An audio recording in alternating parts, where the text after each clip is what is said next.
मित्रांनो, आपली 3 भागांची एक प्रवास मालिका सुरू आहे. त्यातील हा दुसरा भाग. मागील भागात आपण रायगड रोपवेची संपूर्ण माहिती बघितली. आता या भागात आपण जाणून घेणार आहोत किल्ले रायगडाचा इतिहास.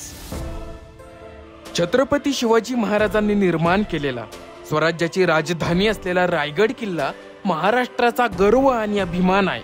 रायगड हा केवळ एक किल्ला नाही, तर तो सह्याद्री पर्वत रांगांमध्ये मराठ्यांनी गाजवलेल्या शौर्याचा आणि मराठेशाहीच्या धगधगत्या इतिहासाचा साक्षीदार आहे. मराठा साम्राज्याची स्थापना करणारे छत्रपती शिवाजी महाराज यांनी 1674 साली हा किल्ला स्वराज्याची राजधानी म्हणून घोषित केला. असा हा गडांचा राजा आणि राजांचा गड रायगड. रायगड किल्ला समुद्रसपाटीपासून 2700 फूट उंचीवर आहे. अखेर 3.5 तासाच्या प्रतीक्षेनंतर मी रायगडावर आलोय. पण आता पुढची अडचण अशी झाली आहे, माझ्या फोनला रेंज नाहीये आणि माझा ग्रुप कुठे आहे मला माहित नाही. कालपासून ज्या गोष्टीसाठी आपण इतकी धावपळ करत होतो, धडपड करत होतो, ती गोष्ट अखेर आज आपल्याला मिळाली आहे. यापैकीच पहिलं ठिकाण म्हणजे राजदरबार. मित्रांनो, हे तेच ठिकाण आहे जिथं छत्रपती शिवाजी महाराजांचा राज्याभिषेक झाला, मराठा साम्राज्याची स्थापना झाली, मराठ्यांना त्यांचा पहिला राजा मिळाला. धन्य ती लोक ज्यांना हा सोहळा उघड्या डोळ्यांनी बघता आला असेल. राजदरबार 220 फूट लांब व 124 फूट रुंद आहे. येथेच पूर्वेकडे तोंड केलेली सिंहासनाची जागा आहे. येथे 32 मणांचे सोन्याचे सिंहासन होते. सभासद बखर म्हणते, तख्त सुवर्णाचे 32 मणांचे सिद्ध करवले. नवरत्ने अमोलिक जितकी कोशात होती त्यामध्ये शोध करून मोठी मोलाची रत्ने जडाव केली.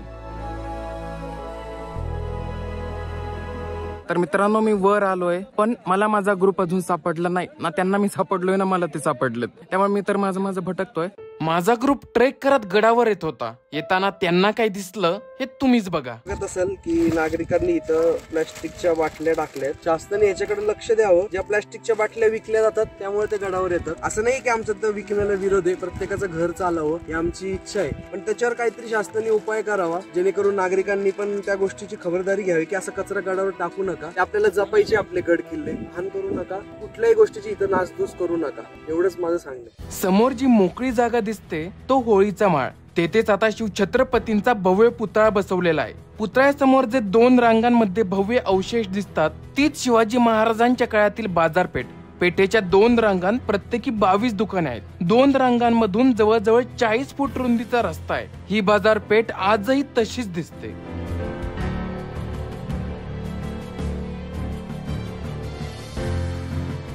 किल्ल्यावर आपल्याला अशी छोटी छोटी दुकानं पाहायला मिळतात. तर आताच मी तोंड धुतलंय, वाटत नसलं तरी. त्यानंतर शरबत पिलं आणि आता मागे समाधी आहे त्या दिशेने मी जातोय. आता बघूयात जगदीश्वर मंदिर. रायगडावरील पूर्वाभिमुख असलेल्या या शिवमंदिराची स्थापत्य शैली, घुमटाकृती शिखर आणि 6 मिनार यामुळे इस्लामी शैलीशी साम्य दर्शवते.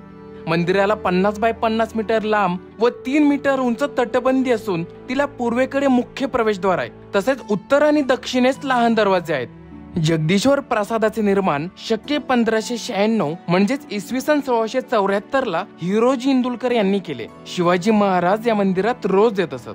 रायगड बांधणाऱ्या हिरोजी इंदुलकरांचा इथेच एक शिलालेख पाहायला मिळतो, ज्यावर लिहिलंय, सेवेचे ठाई तत्पर हिरोजी इंदुलकर. आता आपण बघत आहोत छत्रपती शिवाजी महाराजांची समाधी. दिनांक 3 एप्रिल 1680 रोजी शिवाजी महाराजांचे देहावसान झाले. जगदीश्वर मंदिराच्या पूर्वेस चौथऱ्यावर त्यांच्यावर अंत्यसंस्कार केले गेले.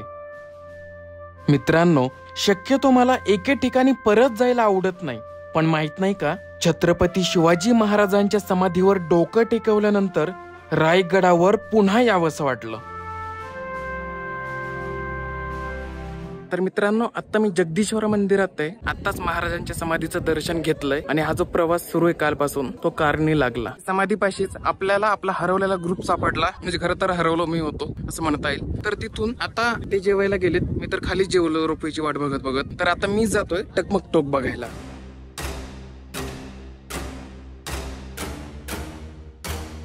पुढील ठिकाण म्हणजे टकमक टोक. जसजसे टोकाकडे जावे तस तसा रस्ता निमुळता होत जातो.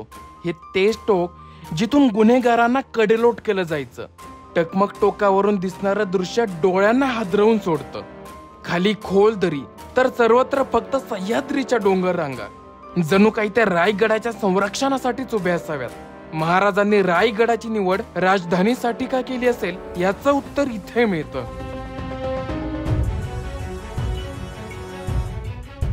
सभासद बखर म्हणते, राजा खासा जाऊन पाहता गड बहुत चकोटा.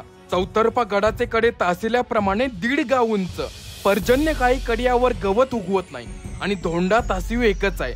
दौलताबाद पृथ्वीवर चकोटगड खरा, परंतु तो उंचीने थोडका. दौलताबादचे दशगुणी गड उंच असे देखून बहुत संतुष्ट झाले आणि महाराज बोलिले, तख्तास जागा हाच गड करावा.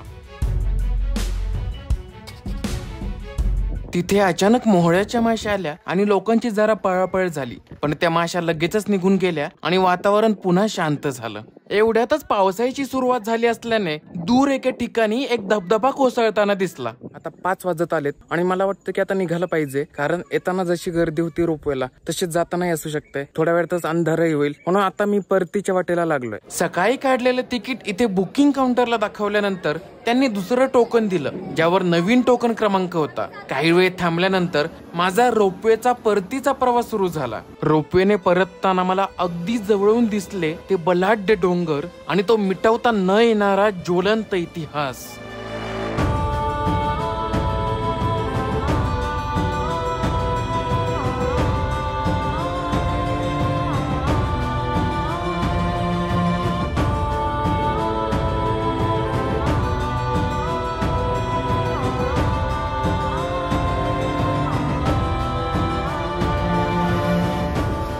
मला वाटलं होतं येताना वेटिंग असेल, पण किती होती माहिती? 250. मी इतकी अपेक्षा केली नव्हती, पण ठीक आहे, नंबर लागला लवकर आणि एकदाच आलो खाली. तर अशा प्रकारे ज्यासाठी हा प्रवास सुरू केला होता ती गोष्ट पूर्ण झालीये. रायगडचा किल्ला आपण बघितलाय. पुढील भागात आपण राजमाता जिजाऊंच्या समाधीला भेट देणार आहोत. सोबतच भटकणार आहोत माझ्या आवडत्या तामिनी घाटात. तर तो भागही नक्की बघा.